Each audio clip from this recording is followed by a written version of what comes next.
Welcome to the realm of fear, where the darkest corners of your mind come to life. I am here to share a tale that will haunt your dreams, a story of terror that's all too real. Imagine being in a pitch-black room, the only light coming from the window. The darkness surrounds you, suffocating your senses. You can feel it, can't you? The fear of what's lurking in the shadows, what's waiting to pounce. But what if the darkness isn't the only thing to fear? What if the fear is watching you, waiting for you to close your eyes? What if, in that moment of vulnerability, anything could come for you? That's the true horror, isn't it? The fear that's always there, the fear that knows you better than you know yourself. So what makes you afraid? The dark?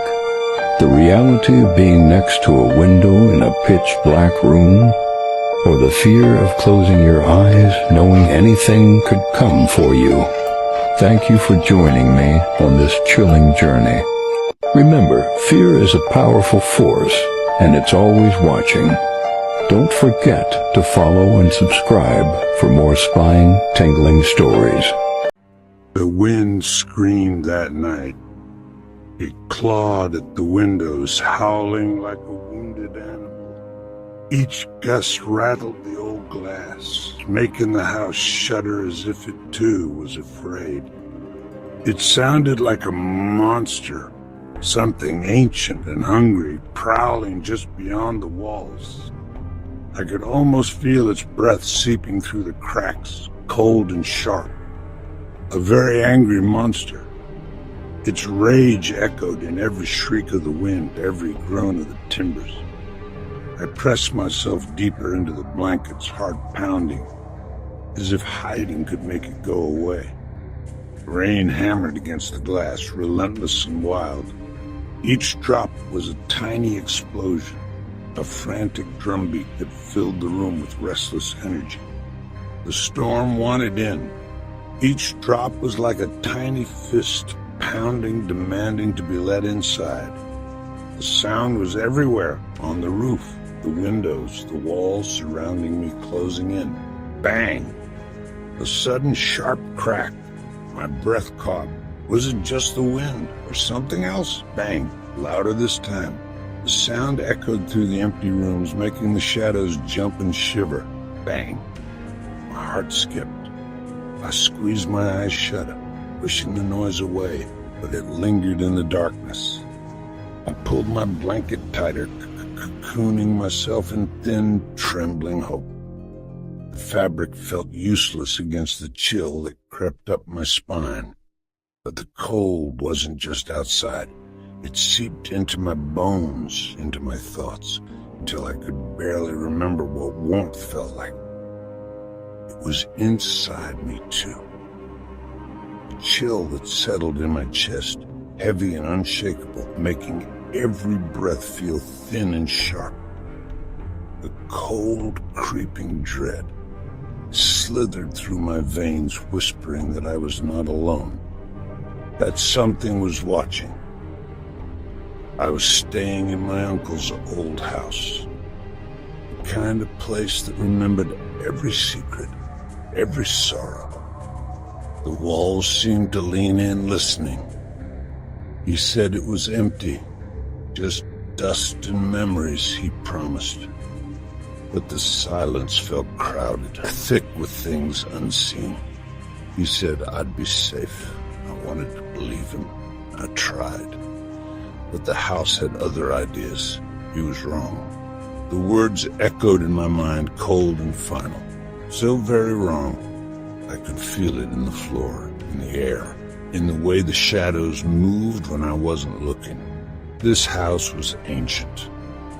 Every board, every nail, every whisper of wind through the eaves told stories older than I could imagine, older than my grandpa, older than the trees outside, maybe even older than the storm itself, maybe even older than the storm itself, maybe older than dirt, kind of old that remembers every footstep, every secret, every fear.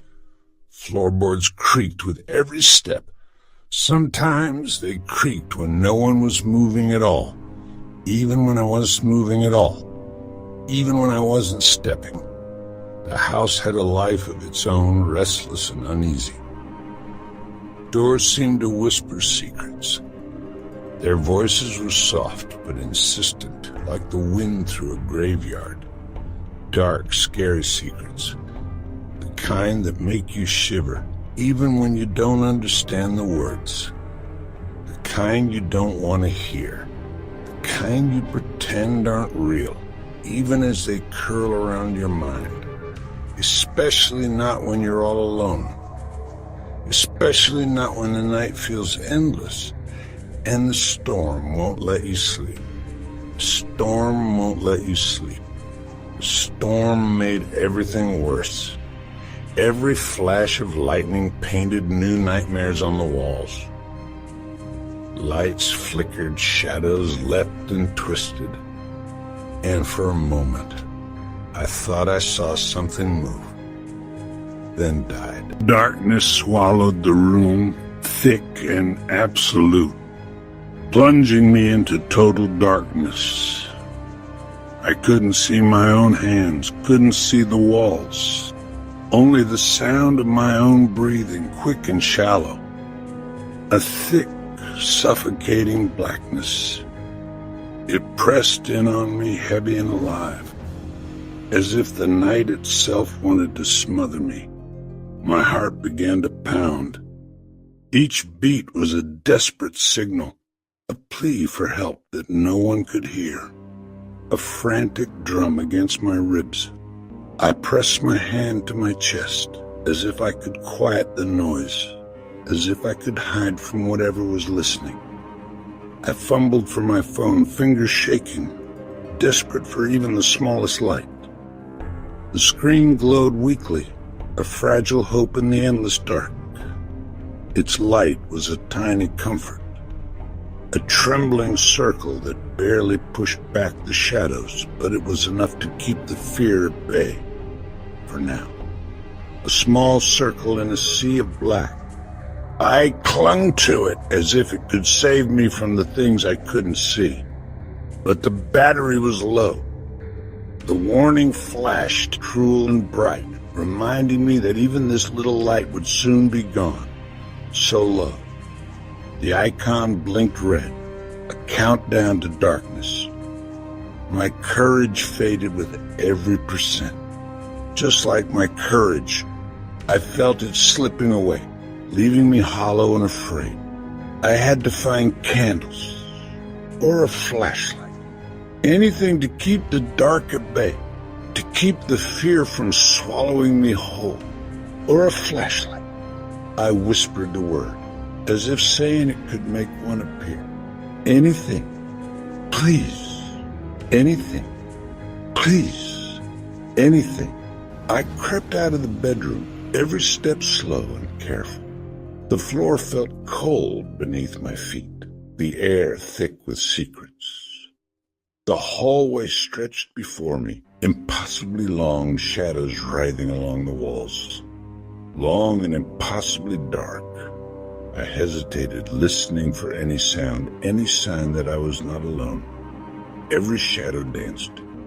Every flicker of light became a threat. Every shape a possible nightmare. Every sound made me jump. The house was alive with whispers and sighs, and I was its only audience. A floorboard groaned upstairs. The sound was sharp, deliberate. My blood ran cold, but I was downstairs, alone, or so I thought. Who was up there? Who was up there?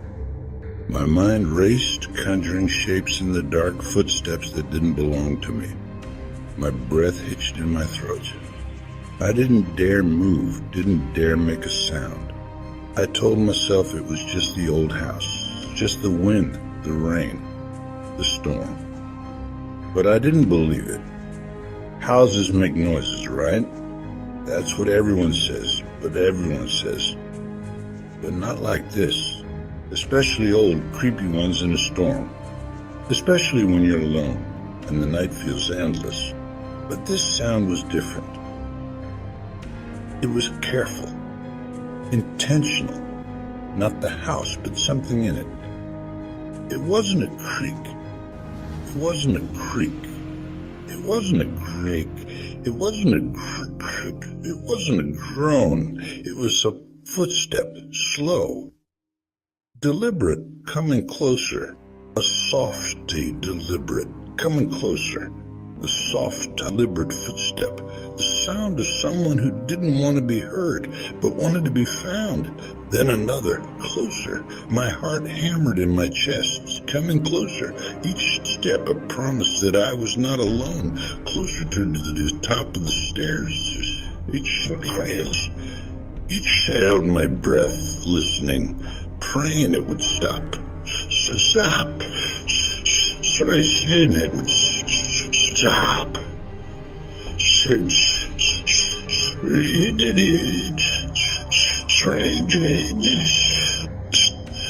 Would say that my sweet friend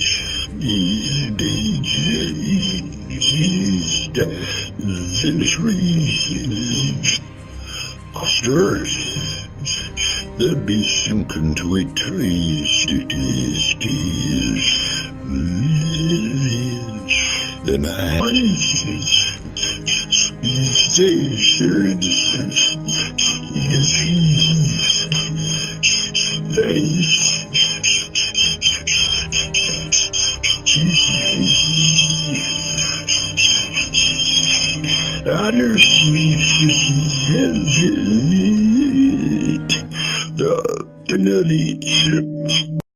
my heart slammed against my ribs, a wild animal desperate to escape. I could feel it rising, thick and hot, choking my throat as I stared into the darkness. I wanted to scream, but my voice was trapped, buried beneath a mountain of terror. My lips parted, but no sound came. I was frozen, every muscle locked in place, as if the shadows themselves held me tight. My body refused to move, as if I had turned to stone. Even my breath felt heavy, thick with dread. The footsteps above grew louder, echoing through the old wood. Each step was slow, deliberate, as if whoever, or whatever, was up there wanted me to hear every single one. Each footfall landed like a hammer blow, sending shockwaves of fear through my chest. My hands trembled, slick with sweat, as I pressed them to my mouth to stifle a whimper. Thump. The sound vibrated in my bones, a dreadful drumbeat in the silence. Thump. Closer now. My skin prickled, every hair standing on end. Thump. I squeezed my eyes shut, wishing I could disappear into the floorboards. They were coming down the stairs, each step slower than the last, drawing out the agony of waiting. Closer. Closer. Every inch of me screamed to run, but I was rooted to the spot, helpless. I had to move. I had to hide. But my mind spun in panic. Where could I go? Every shadow seemed to reach for me, every corner a mouth ready to swallow me whole. The hallway stretched before me, endless and full of menace. Every door, every darkened nook felt like a trap waiting to snap shut. This was no ordinary fear. This was a nightmare made real. My own breath loud in my ears, my heart pounding so hard I thought it might give me away. I scrambled backward, my hands scraping against the wall, desperate to put distance between me and that dreadful sound.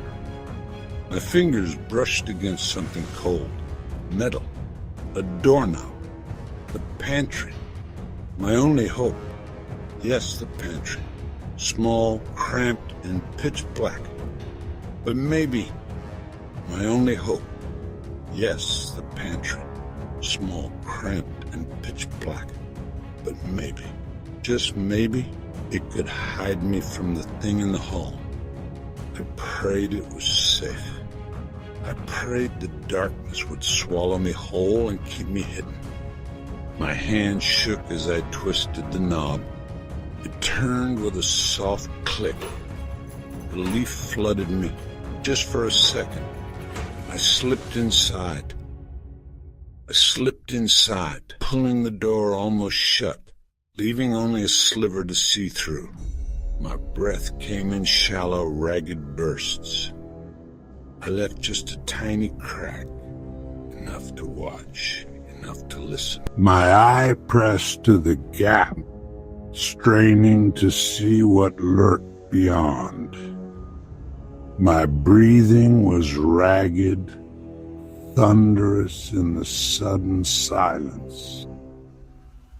I clamped a trembling hand over my mouth, terrified the sound would betray me. "Please," I begged silently, "don't let them hear me. Don't let them find me."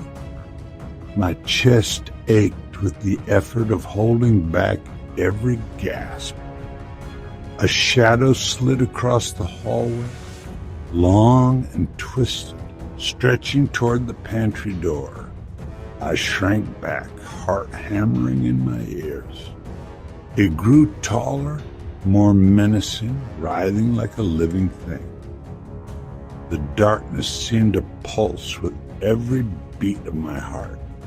Then the figure emerged, tall, draped in black, its presence swallowing the light. I pressed myself against the shelves, barely daring to breathe. But the mask, the mask, was the worst part. Blank, expressionless, more terrifying than any snarl. A smooth, white mask. No eyes, no mouth, just a void where a face should be. It stared into the darkness, searching. That emptiness was worse than any monster. It was as if nothing human remained behind it. The mask gleamed in the faint, dying light from my phone, catching every flicker, every tremor of my fear. My phone. Panic surged as I quickly dimmed the screen, praying the glow hadn't given me away. I prayed it wasn't too late, that the sliver of light hadn't slipped beneath the door, betraying my hiding place. The masked figure stopped, right outside. I could hear their breath, slow and steady, just inches away. Did they know I was here? Could they sense my terror, smell the sweat on my skin? It felt like they could see right through the door, right through me, into the very core of my fear. I felt exposed, my soul laid bare, trembling in the darkness.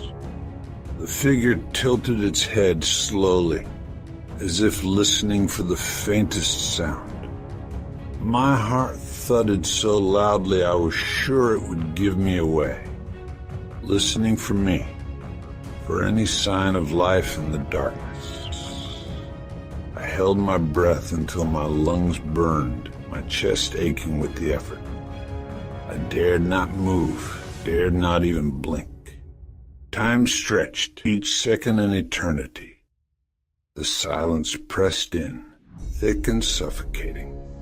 Every heartbeat was a lifetime of terror, pure and undiluted, flooding my veins with ice. "Please," I begged in my mind, "just go away. Leave me in the darkness. Let me disappear." The masked murderer took a step. The sound echoed in the hallway, heavy and deliberate, as if each footfall was meant for me. My breath caught, heart hammering in my chest, every muscle tensed and waiting for the next move. Then another, slow, measured, like a predator savoring the hunt. I pressed myself against the pantry wall, praying the darkness would swallow me whole. Past the pantry, I could hear the faint scrape of shoes on the old wooden floor, the creak of every board. My mind screamed for silence, but the world was full of noise. My heart did a little flip. Hope and terror tangled together. Was I safe? Or just overlooked for now? I barely dared to breathe, afraid even the sound of my pulse would give me away. Relief washed over me, cold and fleeting. I wanted to collapse, to sob, but I forced myself to stay still. I knew better than to trust relief in a nightmare like this. But it was too soon. Way too soon. Way too soon. The silence pressed in, thick and suffocating, and I realized the danger was far from over. Shadows seemed to reach for me, whispering that I was not alone. They stopped. Just a few feet away. I could almost feel their presence through the thin pantry door, the air charged with menace. My body trembled, every nerve on fire, waiting for the next sound. They were checking the kitchen. Drawers slid open, objects clattered, the mundane sounds twisted into something sinister. I imagined gloved hands searching for me. I could hear drawers opening, the metallic scrape of cutlery, the dull thud of doors closing. Each noise was a countdown, a warning that time was running out. Cupboards creaking, hinges groaning in protest. I imagined the masked figure pausing, listening, sensing my fear radiating through the walls. What were they looking for? My mind spun wild stories. Were they after me, or something even darker hidden in this house? I squeezed my eyes shut, wishing I could disappear. Me, or something else? The question gnawed at me, making my skin crawl. I felt like prey, cornered and helpless, waiting for the inevitable. Something even more sinister. I shivered, picturing horrors worse than my own fate. The darkness seemed to pulse with secrets, each one more terrifying than the last. I didn't want to know. I really didn't. My imagination was already painting monsters in every shadow, and I clung to the hope that ignorance might keep me sane. I had to get out. The thought blazed in my mind, urgent and desperate. I couldn't stay here, couldn't wait for the door to swing open and the nightmare to find me, not just out of the pantry. Out of this house, out of this nightmare.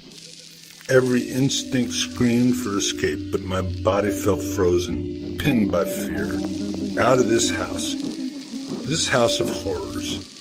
The walls seemed to close in, the air thick with dread. I could almost hear the house itself urging me to run. But how?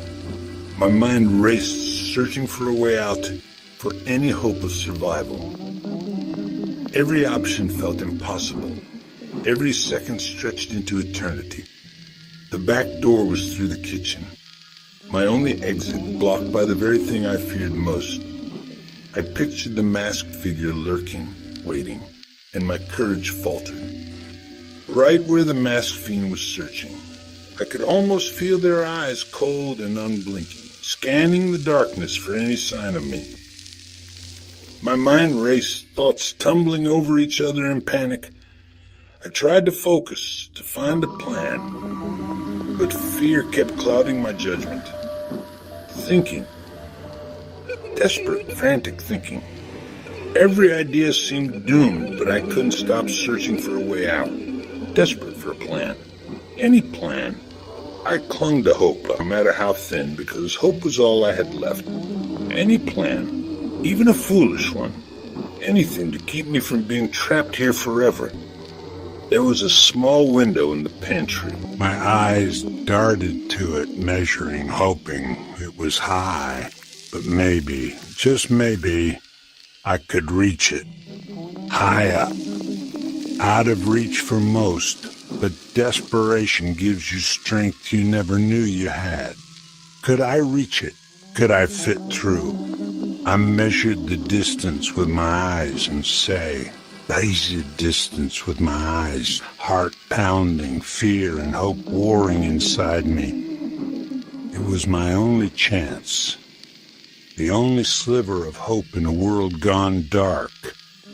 I steeled myself, knowing I had to try.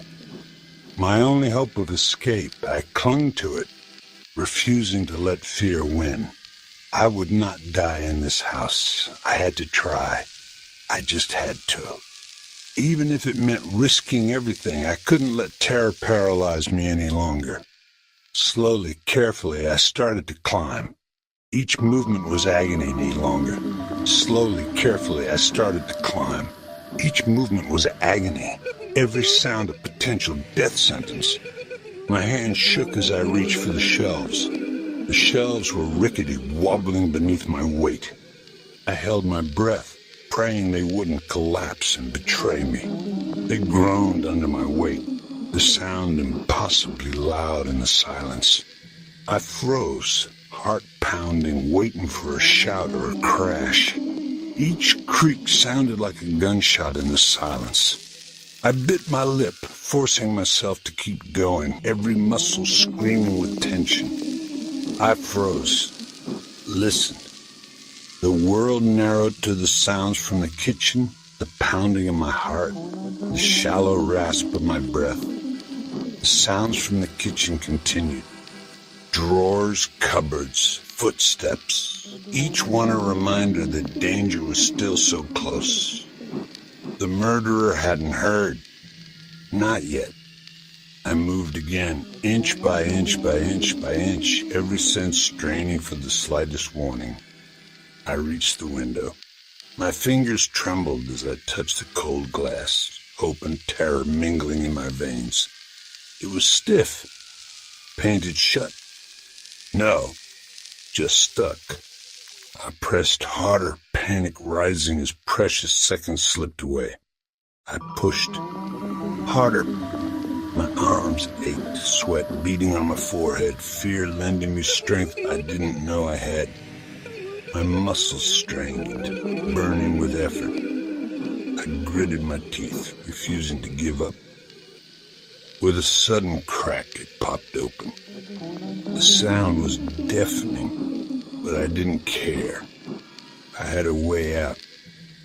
Cold, wet air rushed in, stinging my face and filling my lungs with hope. I almost sobbed with relief. Freedom. It was right there. It was right there, just beyond the glass, if I could only reach it. I squeezed through the narrow opening, twisting and contorting, desperate to escape the contorting, desperate to escape the nightmare behind me. It was a tight fit. The frame scraped my arms, but I didn't care. I would not stop. My clothes snagged. My skin scraped. Pain flared, but it was nothing compared to the terror clawing at my back. But I didn't care. I would bleed, bruise, do anything to get away. I tumbled out, landing hard, the world spinning for a moment as I hit the ground. Landing in the muddy flower bed below. The cold earth soaked through my clothes, but I barely noticed. Soaked, shivering, but alive. I lay there for a heartbeat, the rain washing away the panic before survival took over again. I scrambled to my feet, adrenaline surging, every instinct screaming at me to run. And I ran.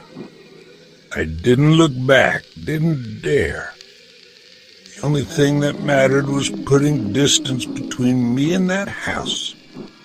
Ran like I'd never run before.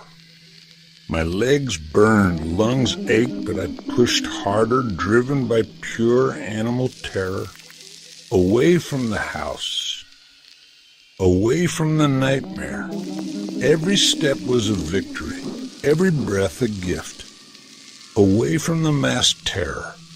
I could still feel its eyes on me, even as the darkness swallowed me whole. I didn't look back. I couldn't.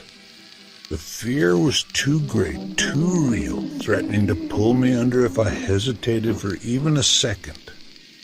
The fear was too great, too real. It chased me through the night, a shadow I couldn't outrun. I just ran into the storm, into the unknown, desperate for the safety I could barely imagine. I ran, breath tearing at my throat, until my lungs burned and my legs screamed for mercy. The world blurred past, branches whipping, mud sucking at my shoes. I didn't dare look back. I just kept running, desperate to escape the nightmare behind me. The storm raged on, thunder rolling through the sky, but I barely noticed. My heart was louder than the wind. Rain lashed my face, cold and sharp, but I welcomed it. Anything to remind me I was still alive. The rain felt almost cleansing, each drop washing away a layer of terror, though the fear clung stubbornly to my skin.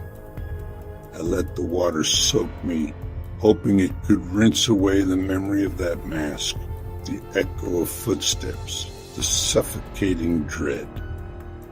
But the chill only seeped deeper.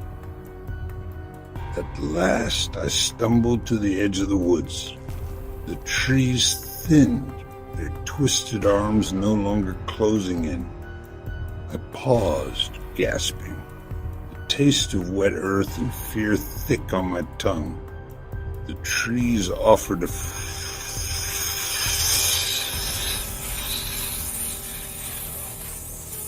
thick on my tongue. The trees offered a shelter, their leaves dripping with rain. I pressed my back to the rough bark, feeling the world spin, trying to steady my breath. The forest felt both protective and menacing, shadows shifting with every gust of wind. I collapsed against a thick trunk, sliding down until the ground caught me. My chest heaved, every breath a battle. The air was heavy with the scent of moss and rain, and for a moment I let myself believe I was safe. Safe. The word echoed in my mind, fragile and uncertain. I was finally safe. At least that's what I told myself. But my body trembled, and my eyes kept darting to the darkness between the trees. The masked murderer was back there, somewhere in that horrible house, prowling its empty halls. I pictured the room swallowed by shadow, the echo of my own footsteps replaced by someone, or something else's, far away from me now. Or so I hoped. The distance felt like a thin thread, ready to snap or pull me back at any moment. I leaned my head back against the tree, eyes squeezed shut just for a moment. My body ached, exhaustion settling into my bones. I tried to let the rain and the darkness calm my racing heart, but the fear still pulsed beneath my skin. I focused on my heartbeat, willing it to slow. Each thud was a reminder that I'd survived, but also a warning. Danger could still be near. I listened to the rain, to the wind, to the silence pressing in. But the image of the mask kept flashing in my mind. That blank, white face, expressionless, inhuman. It haunted me, floating behind my eyelids, impossible to shake. So empty, so evil. The memory of its smooth surface, the way it caught the light, made my skin crawl. I wondered if I'd ever forget it, or if it would follow me forever. I shuddered, hugging my knees to my chest. The cold seeped in, but it was nothing compared to the chill inside me. I needed help. I needed to hear another voice, to know I wasn't alone in this nightmare. My hands fumbled for my phone, slick with rain and shaking with adrenaline. I found it, finally, and clutched it like a lifeline. My thumb trembled as I tried to unlock the screen, desperate for a signal for hope. The screen flickered weak and uncertain.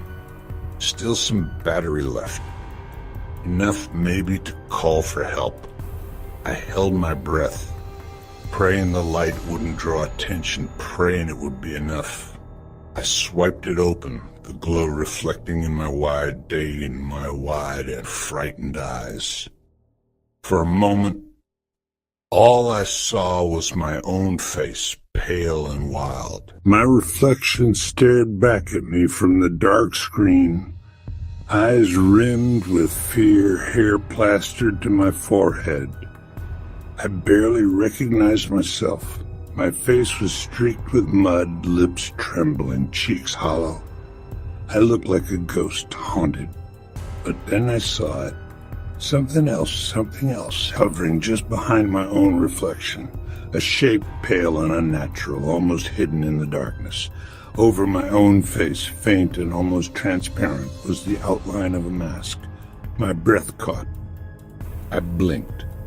But it didn't vanish. But it was there. Unmistakable. A smooth white mask, hovering where my face should be. A shape so familiar, so terrifying, it made my heart stutter. It covered my features, erasing me, turning me into something else. The mask. The murderer's mask. Its blank eyes stared back at me, cold and endless. My blood turned to ice. I couldn't move, couldn't breathe. The world shrank to that single horrifying image. How could this be? I wasn't wearing a mask. I was sure of it. Wasn't I? I stared at my reflection, searching for answers. My mind raced, memories blurring, doubt creeping in. Was I losing my grip on reality? I reached up to my face, fingers trembling, half expecting to feel cold plastic. But there was nothing. Just my own skin, clammy and cold. My fingers pressed harder, desperate for proof. Still nothing. No mask. Only the thundering of my heart and the chill of the night. I blinked, wiped rain from my eyes, and looked again at the phone screen. The mask lingered ghostly and silent, staring back at me. The ghostly mask was staring back at me. The ghostly mask was still there, watching, waiting. I felt its gaze burrow into me, colder than the rain. Then, in a flash of dread, I understood. It wasn't on my face. It was a reflection. Something, someone, standing behind me, just out of sight. A reflection of a presence, silent and close. My skin prickled. I could feel eyes on me, breath on the back of my neck. My breath caught sharp and painful. I froze, every muscle tensed, listening for the slightest sound. Then, a twig snapped. Close, far too close. The sound sliced through the night and terror surged anew. I whirled around, heart hammering, eyes wide and searching the darkness for movement. My heart pounded wild and searching the darkness for movement. My heart pounded wild and frantic, like a drum solo of doom echoing through the trees. I strained to see, to understand. There was no one there. Only shadows in the endless whispering forest. Just the dark trees looming and silent, their branches dripping with rain and secrets. The falling rain, steady and relentless, masked every other sound. I felt utterly alone, and yet not alone at all. But then I saw it. Something pale, half hidden among the leaves, waiting to be found. Lying on the damp leaves, almost invisible, was another mask. My stomach twisted, dread blooming all over again. Another mask, identical, waiting, watching, identical to the first. As if the nightmare could multiply, could follow me wherever I ran. And beside it, a glove freshly dropped, fingers curled as if in invitation or warning. The killer wasn't in the house. The terror hadn't been left behind. It was here, in the woods and in the house. The terror hadn't been left behind. It was here, in the woods, in the rain, in me. They were here, with maybe, or maybe, the fear whispered. Where was I the killer all along? The question echoed, chilling and endless. Or was I the killer all along? The question echoed, chilling and endless, as the rain fell and the mask stared up from the ground.